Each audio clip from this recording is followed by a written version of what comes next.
বেগম খালেদা জিয়া। আজ আমি তাকে কোনো রাজনৈতিক নেত্রী হিসেবে তুলে ধরব না।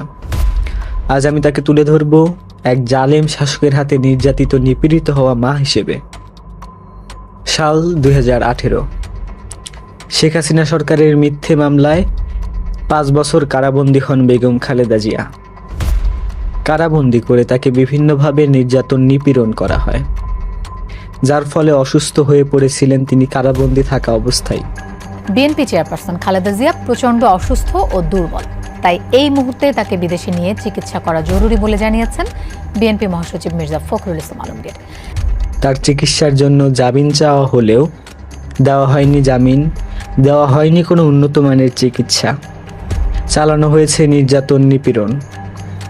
শুধু নির্যাতন নিপীড়ন নয়, তাকে সরিয়ে রাখা হয়েছে তার সন্তান ও পরিবার থেকে। একটিবার ভেবে দেখুন, সন্তান পরিবার ছাড়া একটি মা জেলের মধ্যে কি দুর্বিষহ দিন পার করছে। 5 আগস্ট 2024, ছাত্র জনতার গণ অভ্যুত্থানে পালাতে বাধ্য হয় স্বৈরাচারী শেখ হাসিনা। মুক্তি পায় বেগম খালেদা জিয়া।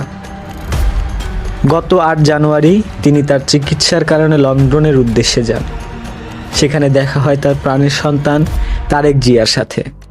কি হৃদয় বিদায়ক দৃশ্য ছিল, দেশবাসী তা অবশ্যই দেখেছে।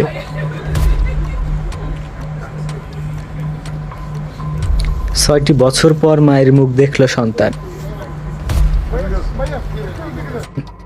এভাবে কত মায়ের বুক খালি করেছে, কত সন্তানকে বাবা হারা করেছে, কতজনকে ভাই হারা করেছে, পরিবার হারা করেছে, তার হিসাবও নেই। গত 15 বছরের গুমের অভিযোগে শেখ হাসিনা, তারিক সিদ্দিকী, বেনজির আহমেদ সহ 11 জনের বিরুদ্ধে গ্রেপ্তারি পরোয়ানা জারি করেছে আন্তর্জাতিক অপরাধ ট্রাইব্যুনাল। অথচ সেই হাসিনা গণমাধ্যমগুলোতে এসে নাকা কান্না কেঁদে বলে, পরিবার হারানোর কি বেদনা তা আমি বুঝি। কারণ স্বজন হারা বেদনা নিয়ে আমি বেঁচে আছি। আমি জানি একজন আপনজন হারালে কি কষ্ট হয়।